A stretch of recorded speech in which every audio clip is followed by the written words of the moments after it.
મનગમતી કોઈ પણ ઘરમાં વાનગી બને એમાં ડુંગળી અને લસણના પ્રયોગ થતા હોય છે અને લસણ વિશે જો વાત કરું તો લસણ તો આરોગ્ય માટે ખૂબ જ સારું અને ઉત્તમ માનવામાં આવ્યું છે, કારણ કે લસણ છે તે બેડ કોલેસ્ટ્રોલને પણ ઘટાડે છે, લસણ છે તે દુખાવા શરીરમાં થતા હોય એને પણ ઓછા કરી આપે છે અને આ લસણ છે એ વાયુનાશક પણ ગુણ ધરાવે છે. એટલે લસણ ખાવાના તો અનેરા ફાયદા છે, પરંતુ એક સિક્કાની બે બાજુ હોય છે, ફાયદા પણ હોય છે અને ગેરફાયદાઓ પણ હોય છે.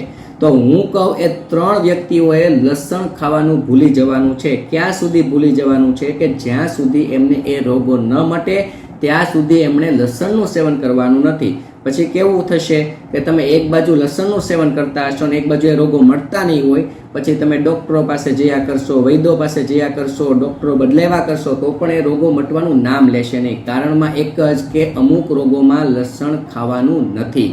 તો પ્રથમ કે જે લોકોને એસિડિટીની સમસ્યા હોય, હાઇપર એસિડિટીની સમસ્યા હોય, છાતીમાં બળતરા થતી હોય, પેટમાં બળતરા થતી હોય, શરીરમાં ક્યાંય પણ અંગોમાં બળતરા થતી હોય, અવારનવાર માથું દુખી આવતું હોય, પિત્તજન્ય માથું દુખતું હોય, તો આવી પરિસ્થિતિમાં તમારે લસણનું સેવન ન કરવું જોઈએ. કારણ કે લસણ છે તેની તાસીર ગરમ છે, ઉષ્ણ છે, ઉષ્ણ ગુણ ધરાવે છે, એને કારણે તમારા પિત્ત પ્રકોપમાં વધારો થાય છે.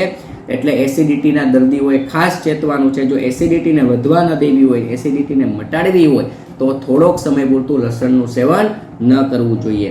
બીજું કે જે લોકોને શરીરમાં અલ્સરની સમસ્યા ઊભી થઈ છે, મોંમાં ચાંદા પડ્યા છે, આવી પરિસ્થિતિમાં પણ થોડોક સમય પૂરતું લસણનું સેવન ન કરવું જોઈએ. જેમ મેં આગળ જણાવ્યું એમ કે લસણની તાસીર ગરમ છે, તે ઉષ્ણ તાસીર ધરાવે છે. એટલે ગરમ, જો તમારા શરીરને તમે વધારે ગરમ વસ્તુનું સેવન કરાવશો તો અલ્સરમાં પણ વધારો થઈ શકે અને ચાંદા પણ વધારે પડી શકે છે. તો આ 2 રોગોને મટાડવા હોય તો થોડોક સમય પૂરતું લસણનું સેવન ન કરવું જોઈએ. ત્રીજું કે તમને લોકોને જો હરસની સમસ્યા હોય, મસાની સમસ્યા હોય, તો અમુક લોકોને લસણ સદતું નથી, એટલે કે લસણ ખાવાથી એમને આ સમસ્યામાં વધારો જોવા મળે છે. તો આવી પરિસ્થિતિમાં પણ જો તમારા શરીરને લસણ માફક ન આવે તો હરસ મસામાં અમુક લોકોએ લસણનું સેવન ન કરવું જોઈએ, કારણ કે એમને આ લસણ માફક નથી આવતું. ચોથું કે તમારા શરીરમાં જો સિરસની સમસ્યા થઈ હોય, તમને વારંવાર સિરસ ઉપડી આવતું હોય, ઢીમચા સ્વરૂપે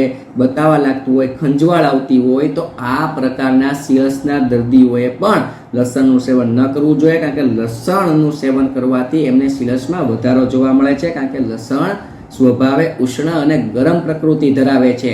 પરિણામે તમારી સિરસમાં પણ વધારો જોવા મળે છે.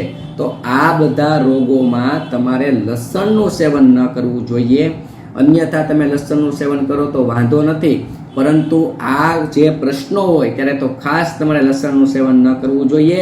અને ખાસ માતાઓ અને બહેનોને, તમને લોકોને જો પીરિયડ્સ દરમિયાન ખૂબ શરીર ગરમ લાગતું હોય, તમને કોઠો ગરમ લાગતો હોય, પેટમાં બળતરા થતી હોય, આંખોમાં બળતરા થતી હોય, અમુક બહેનોને આ બધા પ્રશ્નો થતા હોય છે, તો આવી પરિસ્થિતિમાં તમારે અમુક દિવસો સુધી લસણનું સેવન ન કરવું જોઈએ. આપ સૌને મારા પ્રણામ. જય ધન્વંતરી.